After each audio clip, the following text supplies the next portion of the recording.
"30 years after the closing of the camps, Japanese Americans set out to rectify the injustices committed against them during World War II. In 1978, the JACL launched a campaign for redress, calling for restitution in the amount of $25,000, an apology by Congress acknowledging the wrong, and funds to establish an educational trust fund. At the outset of the campaign, the JACL National Redress Committee, chaired by John Tateishi, was faced with difficult decisions.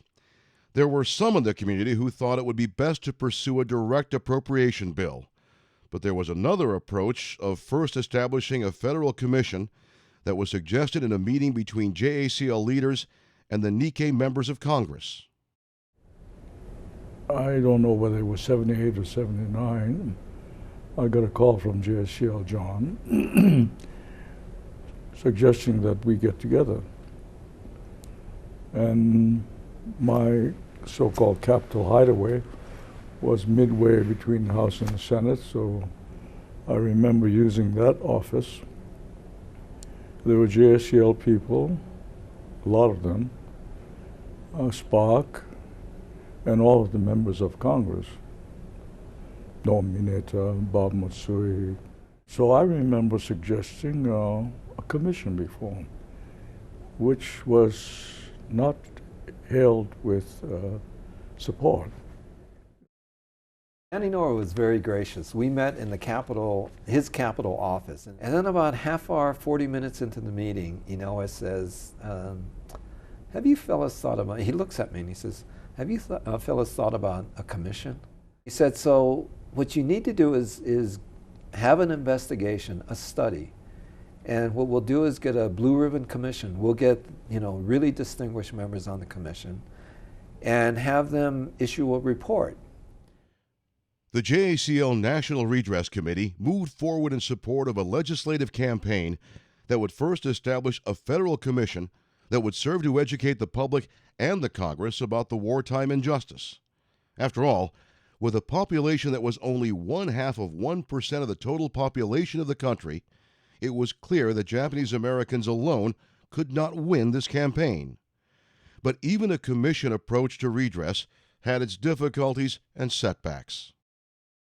But, as we were putting together this commission bill, I wanted to make sure that we had prominent members of the Congress. And then I would call on various people to talk to them on a one-on-one basis about being a co-sponsor. And I went to this one congressman, a fellow by the name of Tom Kindness from Ohio, member of the Judiciary Committee. So I said, Tom, I've got this bill, and it has to do with forming a commission.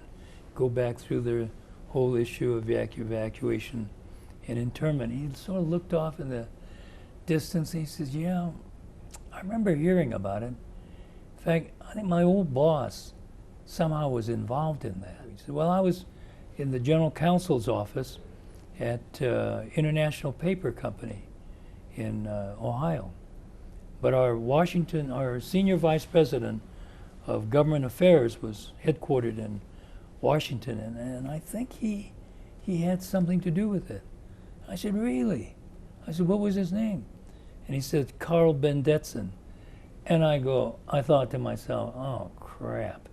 Here's the guy who engineered the evacuation and was the SOB who put us in camp. So I just folded up my papers and I said, Tom, thank you very much for the time. And I walked out of there. An important ally to the redress cause was Jim Wright, the Speaker of the House. So when I got elected to Congress, I got elected to the Public Works and Transportation Committee. Jim Wright, congressman from Texas, was on the Public Works and Transportation Committee, and we got to talking a lot and got to be good friends. And then he got elected to go up in the leadership. So on this bill, I went back to him and I said, Jim, I really need your help. And he said, absolutely, put me on the bill. And I said, I'm not going to put you on the bill. I need you as the lead sponsor. He said, fine, put me as the lead sponsor. In 1980, the JACL and the Japanese American community celebrated the successful passage of a bill to create the Commission on Wartime Relocation and Internment of Civilians. The President and the Congress appointed a 9-member panel that included distinguished Americans such as former Supreme Court Justice Arthur Goldberg, Father Robert Drinan, and former Senator Edward Brooke. A year later, the first of 8 hearings was held in Washington, D.C., followed by hearings in Los Angeles, San Francisco, Seattle, Chicago, New York, Boston, and a final hearing in the nation's capital. In December 1982, the Commission issued its findings. Titled Personal Justice Denied, the report concluded that Japanese Americans were unjustly forced from their homes and incarcerated. 6 months later, in June of 1983, the Commission recommended an apology by Congress, monetary compensation of $20,000, and the creation of an educational trust fund.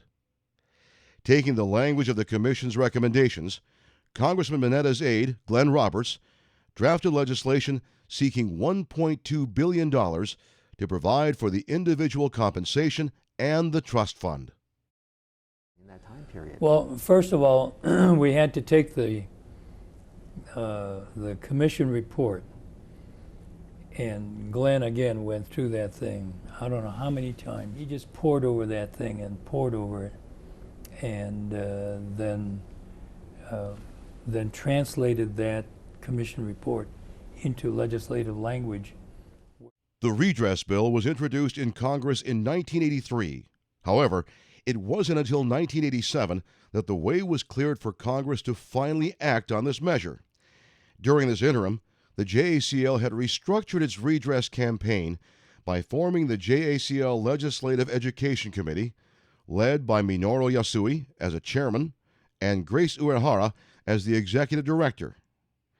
Grant Ujifusa became a key addition to the redress effort.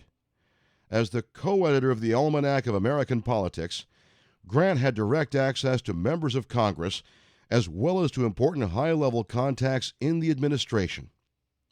Beginning in 1983, the redress legislation was bottled up in a subcommittee of the House Judiciary Committee, chaired by Texas Congressman Sam Hall.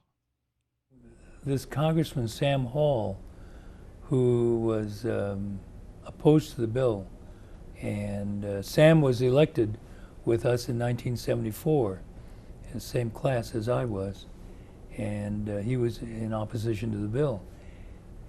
Eventually he became the chairman of the subcommittee on the Judiciary Committee that was going to handle the bill. So I thought, oh man, we're never going to get, this is going to be the graveyard for this bill. Sam will never get this bill out.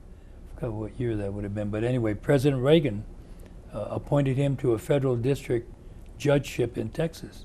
So go, oh boy, you know, Sam is no longer the chair of that Judiciary Committee that's going to have to handle the bill. This new development brightened the prospects for redress. It put into play the JACL Grassroots Network and the efforts of the LEC's Grace Uehara to target and reach out to key congressmen. Charlie Staggers is on the Judiciary Subcommittee, and he's a nice guy. One major problem, his legislative aide said, they haven't received one call, not one letter from anybody about H.R. 442. Now, the congressman really believes the cause is right. But the way things work in Washington, you're going to hear from your constituents if you act on a certain bill. Well, the congressman felt that if he heard from some of his constituents, he could say, I heard from my constituents that I should support the Japanese American Redress Bill. So then that meant, and this was repeated over and over, that's part of the whole strategy. I called Tom Komitani of New Jersey, who's very active in his Methodist church. And he spoke of, I also told him Harley Staggers is a Methodist. He went to his bishop for this northern New Jersey area. And being a bishop, it meant that he gets to all the national meetings and things, so he would know more people. bishop said, oh, yes, I know the minister, the bishop of that area, and also the minister. And so through that contact, that network, letters came to Harley Stacker's office. The Redress Bill was reintroduced in 1987, and Barney Frank quickly moved it through his Judiciary Subcommittee. The House of Representatives debated the bill on September 17, 1987, the 200-year anniversary of the signing of the Constitution, a momentous date arranged at the request of Norm Mineta. The House approved the Redress Bill on a vote of 243 to 141. Spark Matsunaga managed the final deliberations of the Senate bill on April 19, 1988. The financial impact of the legislation proved to be the major obstacle, yet the Senate finally passed the Redress Bill on April 20th on a 69 to 27 vote. With the passage of the Redress Bill in both the House and Senate, the focus shifted to the White House and securing the signature of President Ronald Reagan. During Grant Ujifusa's career in publishing, he had worked as an editor with New Jersey Governor Thomas Kean. Grant prevailed on Governor Kean to take the message of the redress legislation to President Reagan during the president's campaign swing through New Jersey.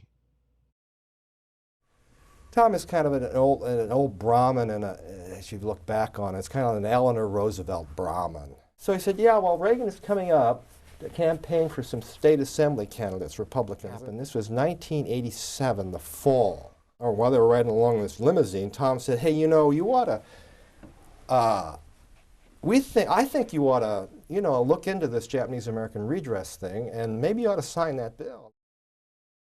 Grant had related the story of Private Kazuo Masuda, who had been denied burial at a cemetery in his Fountain Valley home, and the role Ronald Reagan had played 4 decades earlier. There's Ronald Reagan, who was a PR captain in the U.S. Army. They had this kid, probably 20, named Kaz Masuda, who's from Fountain Valley, California. And his family was moved into Boston, and he came back in a box with a Silver Star. And before he died, he told his family, you know, if I don't come back alive, I want to be buried in Fountain Valley. And his sister had been back in Fountain Valley saying, you know, my brother would like to be buried in the Fountain Valley Cemetery. And the town father said, I'm sorry, but we don't bury Japs here. Vinegar Joe Stilwell heard about this. And he says, what the hell is going on out there? So he got in an airplane and flew out there and they said, you sons of bitches, this guy's a hero. You're going to have to let this kid be buried here, and we're going to make a big example of you sons of bitches. And they said, oh, we're sorry. And so Stilwell and the Army PR people said, you know, Ronald Reagan, we're going to make this whole big deal, we're going to make a whole big deal of it. All right? So Ronald Reagan came to speak for Kaz's internment. There was a photo of them accepting it in this little, extremely modest farmhouse. Well, Ronald Reagan spoke at that. He said, you know what he said, the blood that has flowed into the sands and so on. Blood that has soaked into the sands of a beach is all of one color. America stands unique in the world, the only country not founded on race, but on an ideal. Thank you and God bless you, and now let me sign H.R. 442, so fittingly named in honor of the 442nd. President Reagan signed the Civil Liberties Act on August 10, 1988. It brought to a close a journey that began for the JACL in 1970 when Edison Uno first proposed a resolution at the Chicago Convention calling for legislative remedies. However, the legacy and the lessons of the incarceration and the Redress Campaign extend beyond the Civil Liberties Act of 1988, as explained by John Tateishi. You know, in terms of the country, of what we've accomplished and what we did for America, it has a huge implication. I think much more than any of us even envisioned as we were doing this. But it was an achievement that had these various ramifications for the future The Nisei all along said, this isn't for us, this is for the future. And I think they were in some ways, you know, they understood how this could happen again, even though we all never thought there was a possibility that it could happen again. I think what it means for the country is that we've played a part, the Japanese American community has played a part in strengthening the Constitution, in ensuring that no other group in America ever experiences anything like what we had to go through.